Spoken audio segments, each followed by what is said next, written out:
nevrozni ko'proq uchraydi. Bir mana bunaqa chuqurda stabilniy ketyapsiz, chuqurga bitta tushasiz, chiqib olgunizcha yana bu narsa bir kun o'tadi, 3 kun bo'ladi. Mana shunaqa bo'lib sekin-sekin pastlab boraveradi bu narsa, qachonki psixoterapiya o'rgansa. Endi bunaqa holatlarda simptom deb qaraydigan bo'lsak, bular simptom. Mana sog'lom odamni o'zida shu holat bo'lsa, u уже charchaydi, asab tizimi. Endi bu yoqda hissiyot ham bor. Tushunyapsizlarmi? Hissiyot. Assalomu alaykum. Antinevroz kanaliga xush kelibsizlar.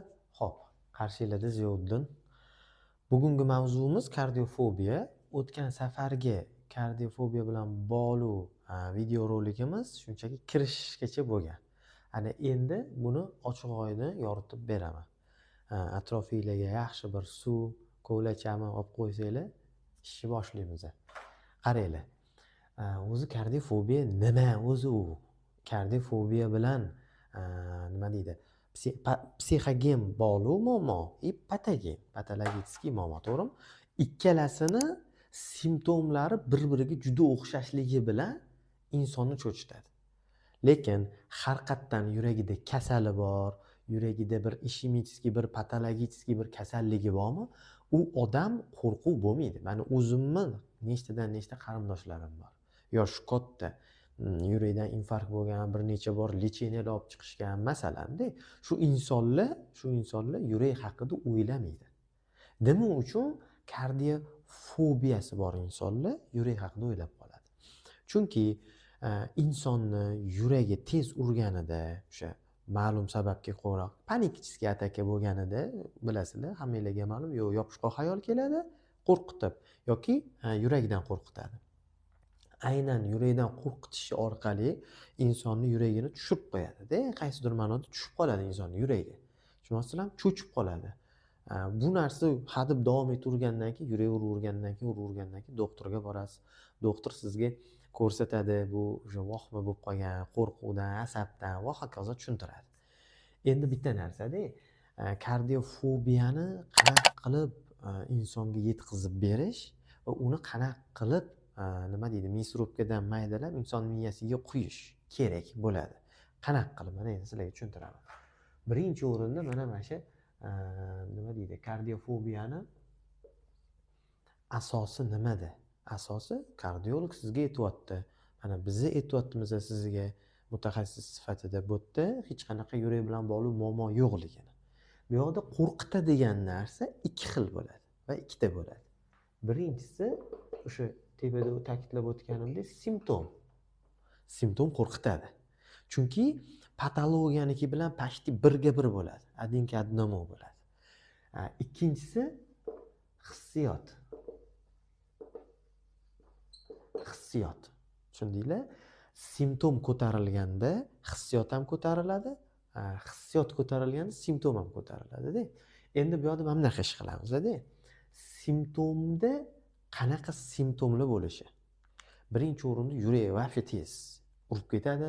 Meni yuragim o'zi, ya'ni ishmasam 200 ga yaqin chiqardi.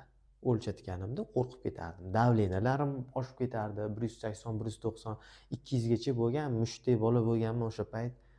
15-16 yosh paytimda u nerealniy deyapti doktorlar, nima bu deyapti-da.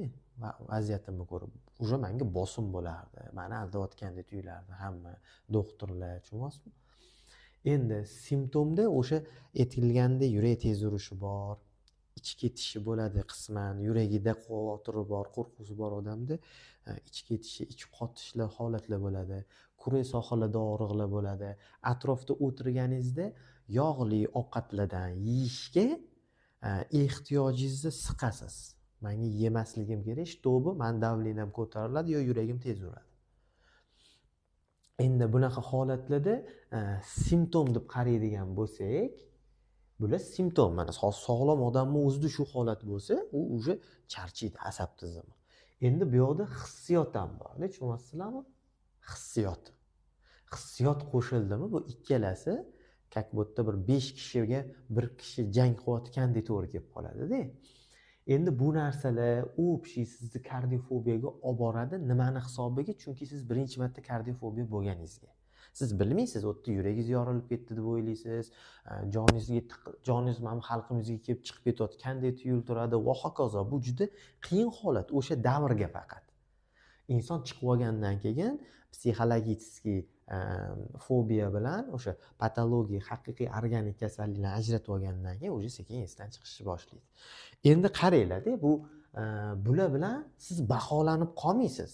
Atrofdagi insonlar sizni yuragi kasal bunga yaxshi gapiringlar degan narsalarni o'zingizlarga anaqa qilib olasizlar.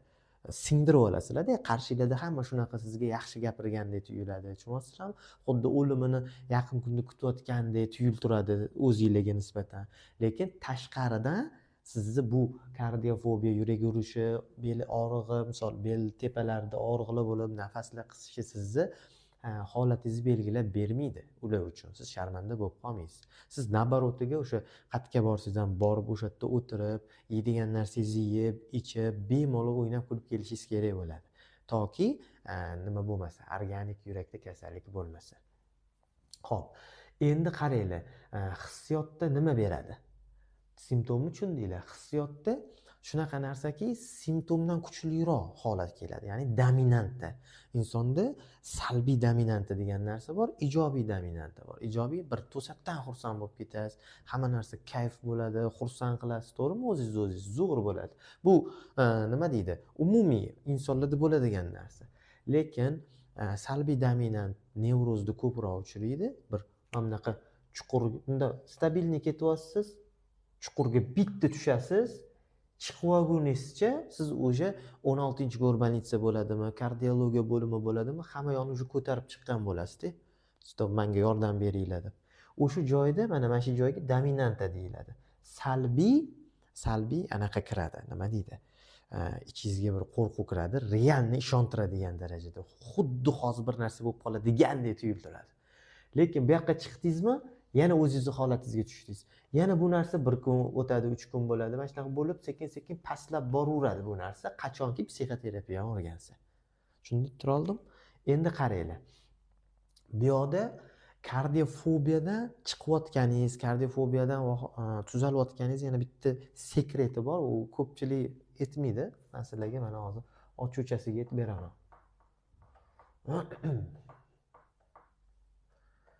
Hammaga ma'lum, kardiofobiyaga kirib ketgan odamlarda yurak tez urishidan qo'rqadi, to'g'rimi? Endi qaranglar. Kardiofobiyadan chiqayotgan odamda qanaqa simptom bilan tugallaniladi?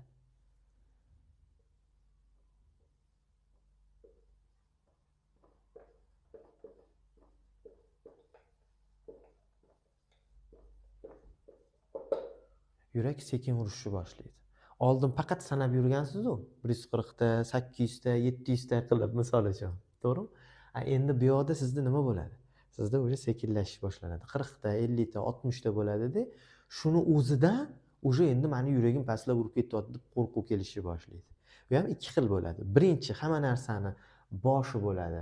A tochka, ya'ni yurak tez urib, yurakdan qo'rqib, har xil narsa bo'ladi. Bu tugallanayotgan vaqtda B tochkaga ham yetib kelasiz. B tochka o'sha nima deydi, yurak sekinlashib urib, shu orqali o'sha kardiofobiya tugayotgan bo'ladi. Bu o'zi o'tish davri, kardiofobiyadan o'tadi, o'lim qo'rquvidan o'tib ketaveradi inson. Qiynalib o'tadigan inson bor, tushunib o'tadigan inson bor shu vaziyatda. O'shaning uchun iloji boricha psixoterapiyada yorqin ishlanilsa, bu holatlar ham sekin-sekin emas, tezroq yaxshilashib boraveradi. Bugungi mavzuimiz tushunarli bo'lgan bo'lsa, albatta bizga obuna bo'ling, qo'ng'iroqcha tugmalarini bosib, layklar bosib qo'ysanglar, kengroq tarqaladi, insonlarga yetib boradi. Ko'rib, vaziyatdan biroz bo'lsa-da motivatsiya olib, yaxshigina bir bilimli bo'lishadi. Sog' bo'linglar, salomat bo'linglar.